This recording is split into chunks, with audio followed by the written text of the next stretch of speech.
The order exists before anyone reads it. It has already been typed, stamped, duplicated, logged. It moves in straight lines and sealed envelopes. It is carried by routine, not urgency. It does not ask to be understood. It asks to be received. Paper passes from one desk to another. Each transfer is recorded. Each signature is placed where it has always been placed. The language is precise, clipped, immune to interpretation. Verbs are fixed. Timings are exact. Conditions are stated without adjectives. There is no room for tone. There is no space for doubt. The order does not arrive loudly. It is not announced.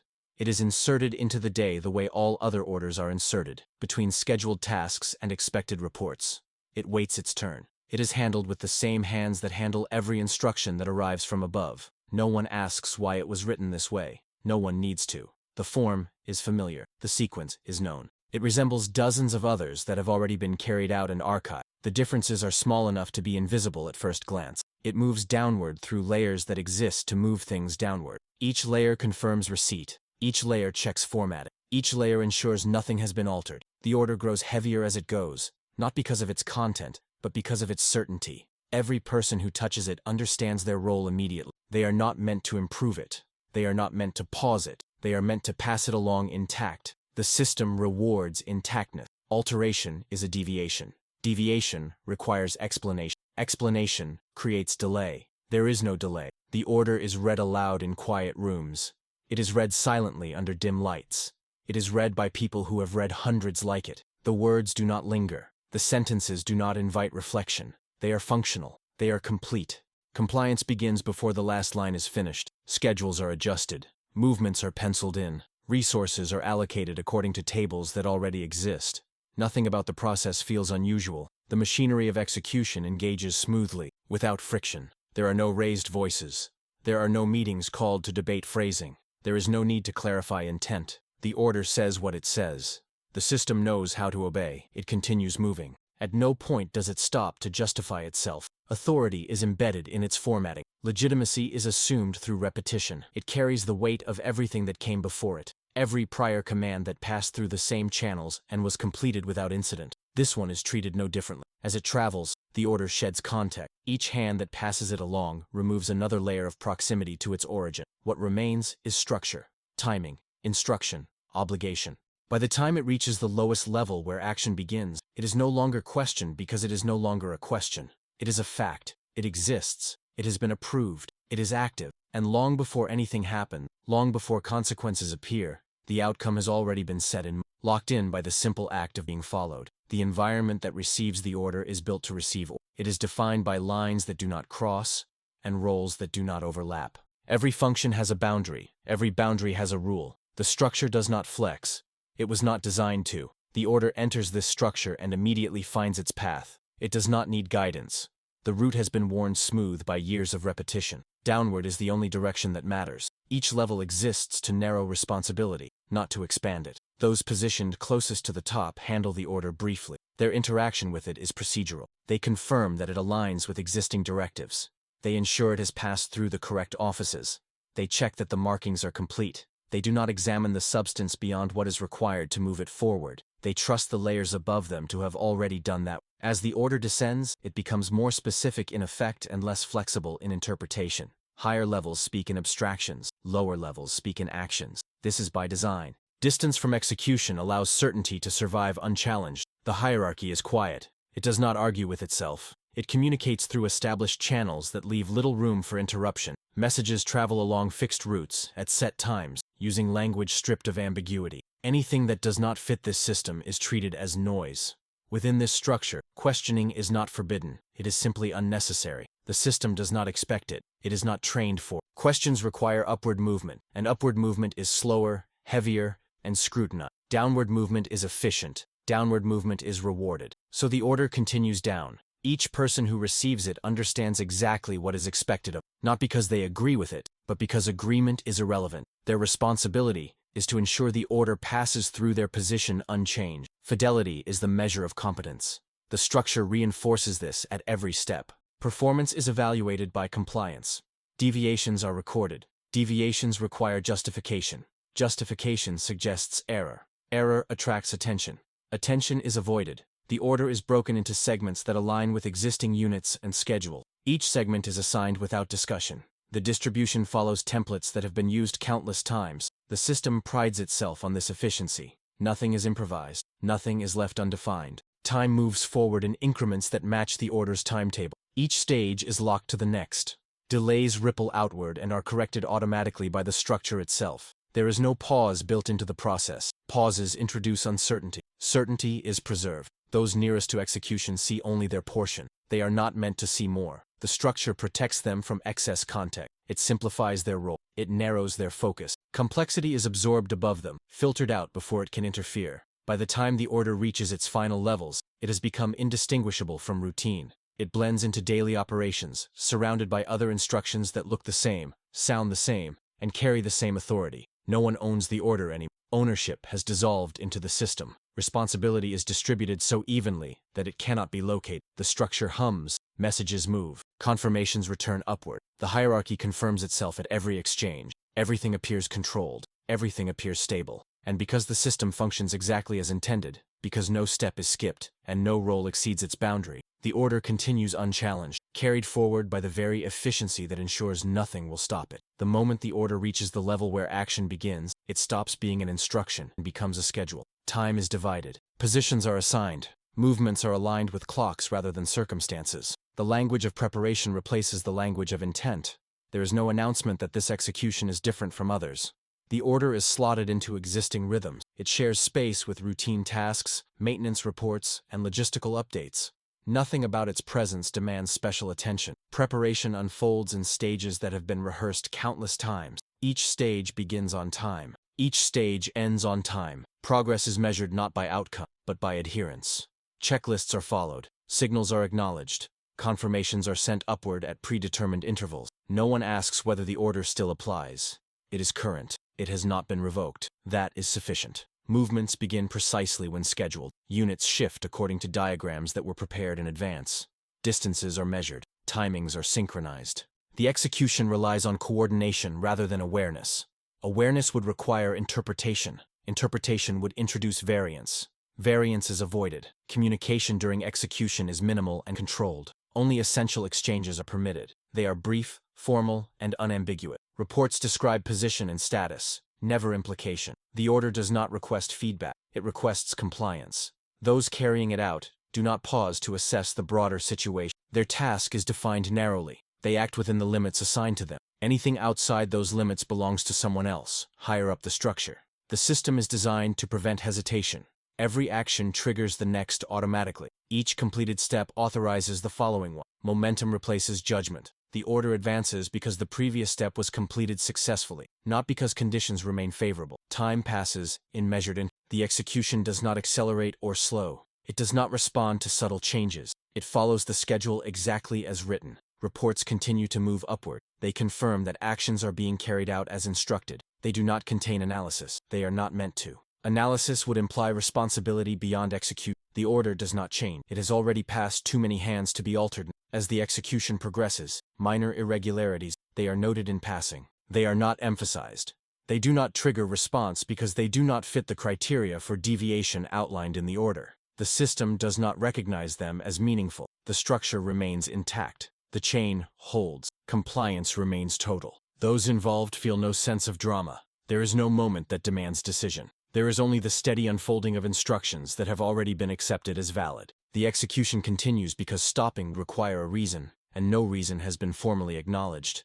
The order moves forward, step by step, exactly as it was designed to do, carried not by conviction or belief, but by the quiet force of procedure that leaves no space for anything else.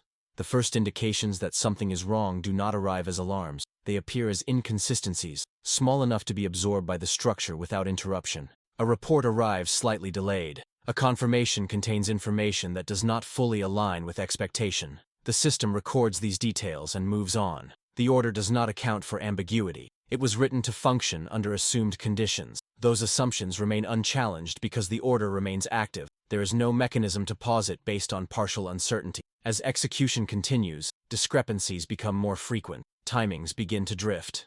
Movements no longer align as precisely as planned. These changes are noted, categorized, and forwarded upward in the same restrained language as before. The wording remains neutral. The format remains correct. Nothing in the reports explicitly contradicts the order. The structure responds as it always does.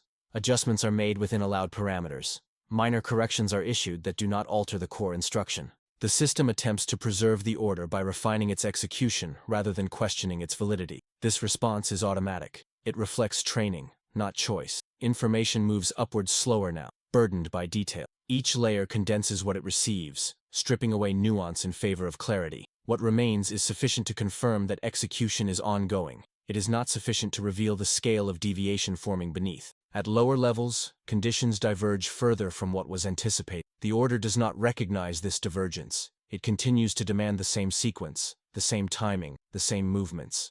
Compliance requires that these demands be met regardless of context. Attempts to interpret the situation are quietly abandoned. Interpretation is not supported by protocol. The system has no language. There is only the order requirement be complete. Warnings emerge indirectly. They are embedded in status updates and logistical summaries.